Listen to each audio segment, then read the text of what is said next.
Bienvenue dans notre analyse du jour. On se penche sur une ressource d'apprentissage du français niveau débutant. Et ça peut paraître simple, hein, les salutations, comment on se présente, mais on va voir que ça cache des aspects culturels assez importants.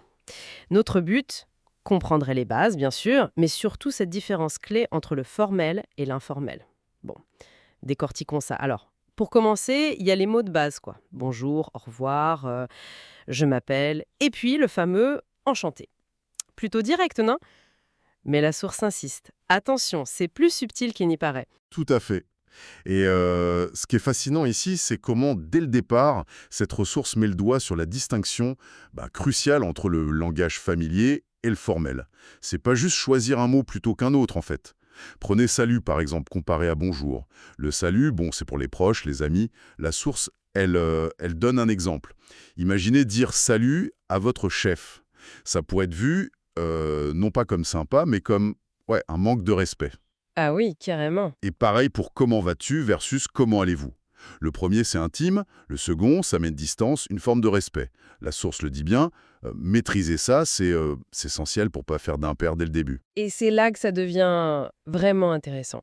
Parce que cette distinction formelle-informelle, elle est directement liée à un truc très français. Le choix entre tu et vous.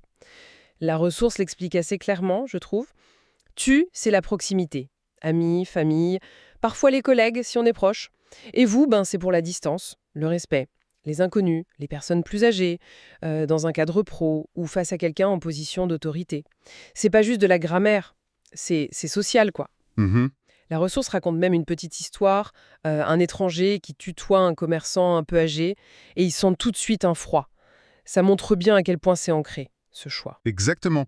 Et si l'on relie cela à une vision d'ensemble, l'enjeu, c'est vraiment le respect et savoir naviguer socialement. Utiliser tu quand il faut pas, ça peut créer un vrai malaise. Ça peut même, oui, offenser. La ressource est très très claire là-dessus. Le vous, c'est la valeur refuge. En cas de doute, c'est vous.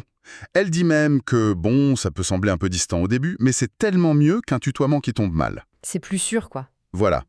Un conseil très pratique de la source, dans le doute, toujours commencer par vous. Si la personne en face veut passer au tu, en général, elle le dira, souvent avec la phrase « on peut se tutoyer ». Il faut vraiment attendre cette invitation. C'est crucial. Alors, qu'est-ce que tout cela signifie?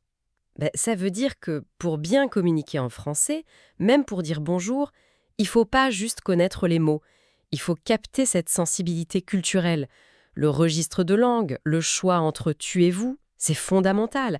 La ressource, elle donne une petite formule passe-partout pour se présenter sans risque. Bonjour, je m'appelle non, comment allez-vous? Enchanté. C'est simple, poli, efficace. Un bon kit de démarrage, on va dire. C'est ça, une bonne base, Mais on sent bien que c'est que le début, hein? précisément. Et cela soulève une question importante, que la source aborde un peu, mais qui est centrale. Comment le contexte, le vrai contexte, influence ses choix? Les règles de base, c'est une chose.